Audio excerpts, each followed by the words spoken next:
enough time. You don't love me anymore. You don't need me. Sorry, that's really dramatic. Quick disclaimer.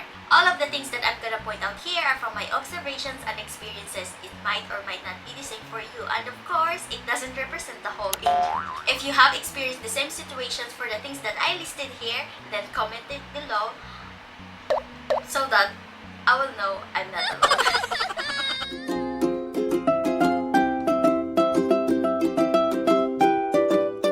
Hello guys, Mary here and welcome to the topic which literally no one asked me to make. I honestly just thought about it and I instantly asked my husband's input until we reached to the listings of 8. Yes, it should be 8 because I love the number 8. So, enough for this shit. Let's proceed to number 1. Can't we live separately from our parents? Oh no! Oh my god! This is it. It was at this moment that she knew. She fucked up. Controversial joke. The household in India is typically in a nuclear family setting, right? In which you'll get to live with the parents, brother, or sisters of your husband. So, if you are living in the Philippines or let's say in some Western countries, you'll naturally find it hard to adjust in this kind of setting because we are used to these unwritten practices in where our parents encourages us to live separately from them once we start to build our own family, right? I mean, if you want to get married, then you should consider living separately from them and start to get independent with your soon-to-be husband, right? But this is not how it works here in India. Well, yeah, there are modern kids or modern people nowadays here in India that wants to live separately from their parents, but living in a nuclear family setting is still rampant here, especially if your Indian partner is the eldest son of the family. So you'll have to really live together with your parents-in-law. That is because it is in their culture that the eldest son takes care of his parents until they get old, and it is the daughters-in-law's responsibility to give a helping hand on this matter. The second son can just live separately from their parents and build his own family, but it is really the responsibility of the eldest son to take care of his parents. But they really prefer it to live together if money and space allows it. I mean, like if you have a big house, around 4 BHK or 3 BHK, then they would prefer it to live, together with the wife of the brother-in-law and then his parents and also with your husband and your kids or things like that. So that's how it works here. So they would really like to live together because that is the form of happiness per se for them, and that everyone lives together. That's how they say it. And most of the Indian sons prefers to live together with the parents also. And if they say they don't, well, maybe because they just want to end their conversations with you and just agree with you. This is just a joke, okay? I mean, deep down they really want it, like that kind of settings, because it's in their blood, it's on their culture. So if you have a problem in this kind of setting, then you better make it clear with your Indian partner.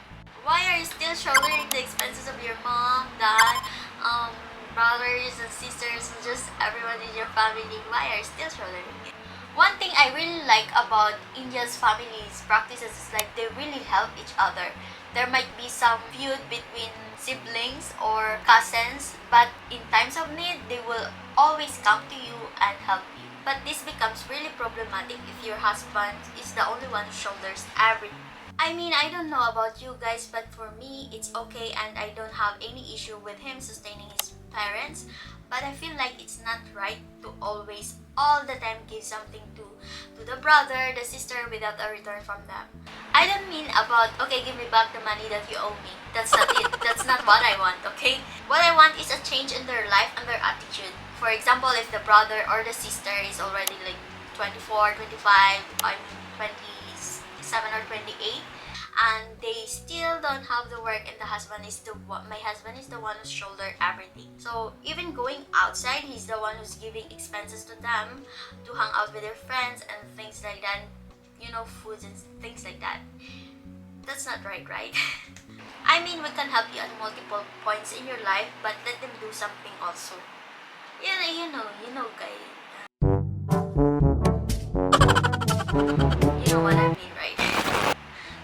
if you happen to have a conversation with your Indian partner or Indian husband now about this, the husband will just say, he's my family, he's my brother, he's my sister, who can he or she ask, things like that. The next is, so why aren't you giving me your complete income? Halagid, ito na. Mahaba-habang usapan to. Shut up, Mary. You don't really care about the money, you just care about the food and chocolates. Hindi totoo yan. Bola lang yan. Yes, I'll be humble. Joke. I care about money also. I mean, I'm human people, and humans are built to like money, and I'm one of them. I care about money also, you know. If you are living far from the city, you'll have a problem on here on who will handle the money, because most of the Indian sons, even though they are already married, will still give their incomes to their mother or their father.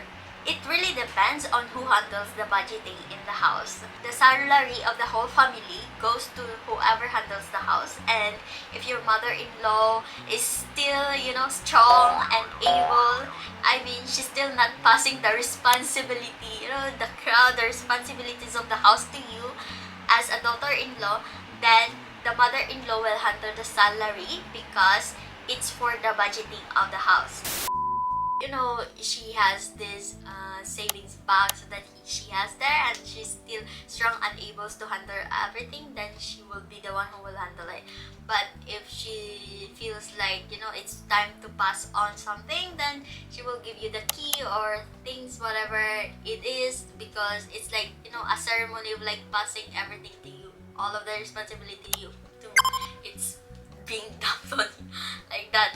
But for me, honestly, this doesn't really matter because I'll feel less burdened, honestly.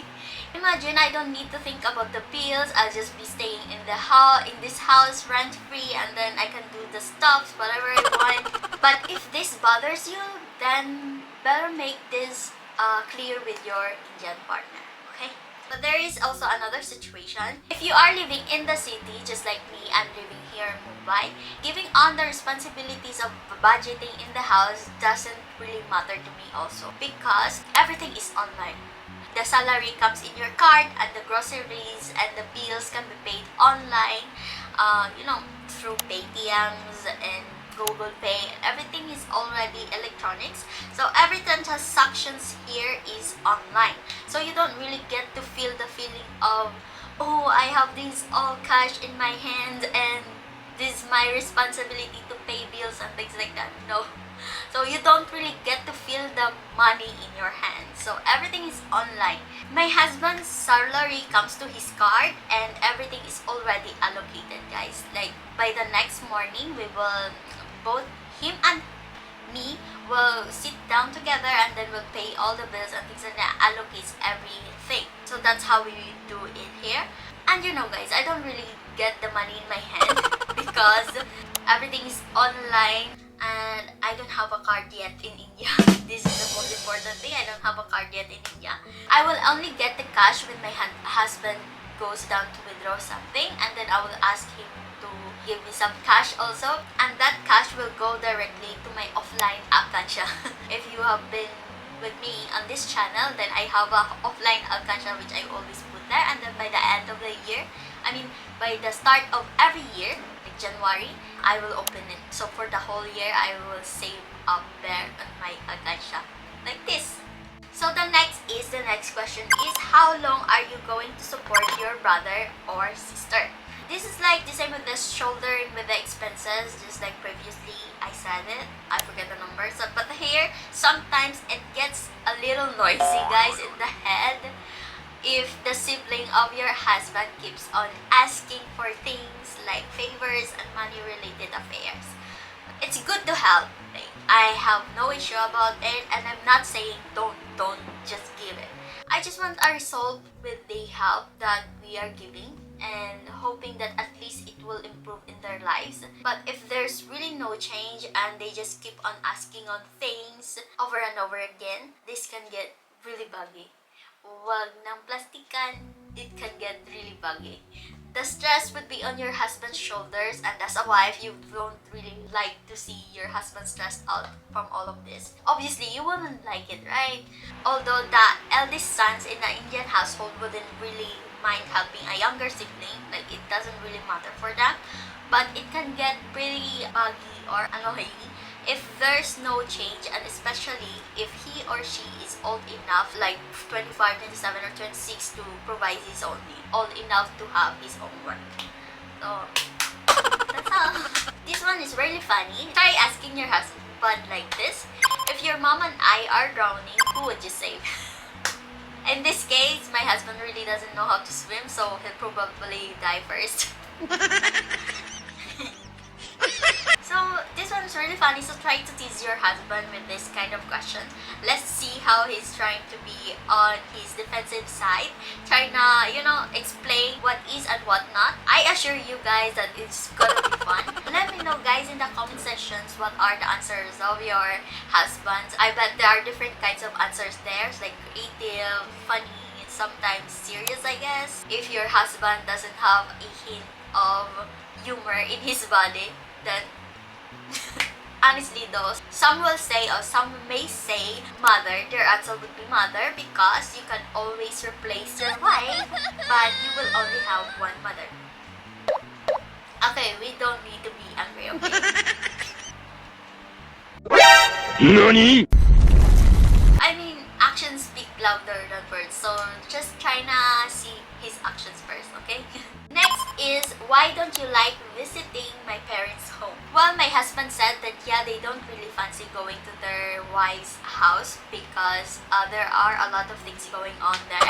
I'm talking on general, okay? But I noticed it also. I mean, back in the Philippines, my husband doesn't really prefer to stay for days in my house, in our house there. And this is what I observed.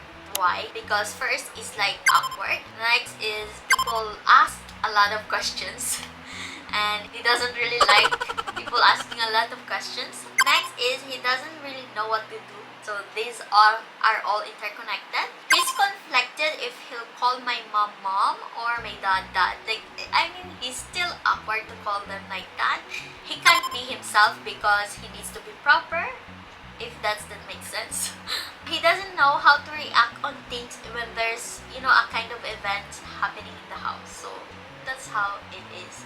So these were the things I observed, and I think this makes sense if he is the foreigner in the house or some family, and I feel the same also when I'm with his relative. That's what I feel also. You don't know that the reactions or actions that I could be doing are actually, like disrespectful or bad in their eyes, so we don't know.